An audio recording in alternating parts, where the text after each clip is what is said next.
up YouTube, Topaz Jason, I got a pretty good show lined up for you today, man. First we're going to jump into a brief instrumental from underground producer Nautilus. Then we're going to talk about these new Kanye West tracks that dropped.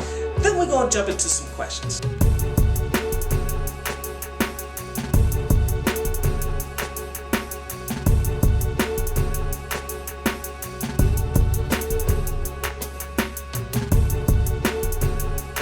So Kanye West dropped some alleged new tracks and shit, in which the first one I want to touch on is that Say You Will. And as I listen to this track, I'm like, damn it, I know this motherfucking song, you did? Like, I couldn't put my fucking finger on it until I jumped back into some 808s and Heartbeat. I'm like, okay, this is the same exact song, they just made some few minor edits and shit to it. See, this is one of the things that artists do in the music industry. They make multiple variations of one song, then decide which one they want to throw towards the album, and the other one never really see the day of light and shit. But this one happens to do it, and I honestly like this one more than the album version, but ultimately it wasn't that damn great. It wasn't anything so good that it would have turned around my whole feelings for this damn 808s and Heartbreak album, because that shit was pretty fucking terrible. No matter what Kanye says when he's saying that that album was better than Dark Twisted Fantasy, like, nigga, what the fuck is you on? Now I want to touch on that when I see it, because I know people gonna ask me about this shit, man, and quite honestly,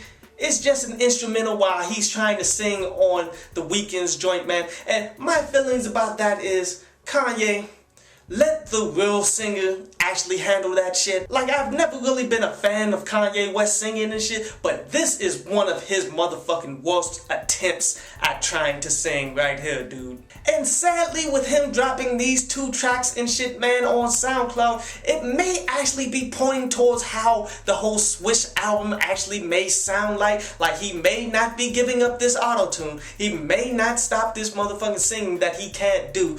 And he may not be bringing extra people in to try to make it seem like he can sing, which he used to be able to get away with that shit. Hopefully he's just dropping random shit in order to keep his name in the fucking press and shit, instead of this being a sign of what the album is going to sound like, because these were fucking bad. But anyway, on the ass down low pass. And Young Dixie says about Halloween mixtapes and such, man. Last year Future dropped Monster, and he enjoyed that as one of his favorite mixtapes of last year and shit. And you know, there's always some dope shit to come out on Halloween, man. Never deny that shit. But my thing is, why does everything have to drop on Halloween? Like, why can't people drop something before, or a couple days before, or a couple days after, man? Like, why would you try to compete with the world when the popularity contest is gonna come down to one person actually being notable from the damn Halloween drops? And Malik says that I'm stretching when I'm talking about the terrorist threats against the kicker of Michigan, man.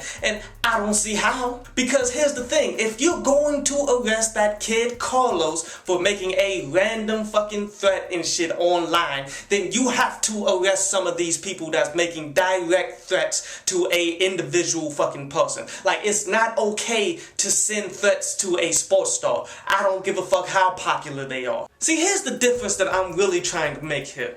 This kicker, people know who he is. People know where to find him on Michigan campus. People have a motive to fuck him up and can fuck him up at any damn time. Well, what this kid Carlos did, he said, let's purge and kill all white people. Who's all white people? Who are these specific people that you're going after? You don't fucking know. What resources did he have to actually pull something like that off? Carlos had nothing to pull off any of that shit, man. So his threat is very minor in comparison to this kicker. This is what law enforcement is supposed to do. They're supposed to determine which threats are more viable to actually fucking happen. So for them to just completely brush off what's happening to that kicker and shit, and then arrest this black kid and shit, man, that's telling you something about this life. I hope you enjoyed the show. You can follow me at Twitter up there, and you can go to downloadpass.com, that's down there, to read today's article.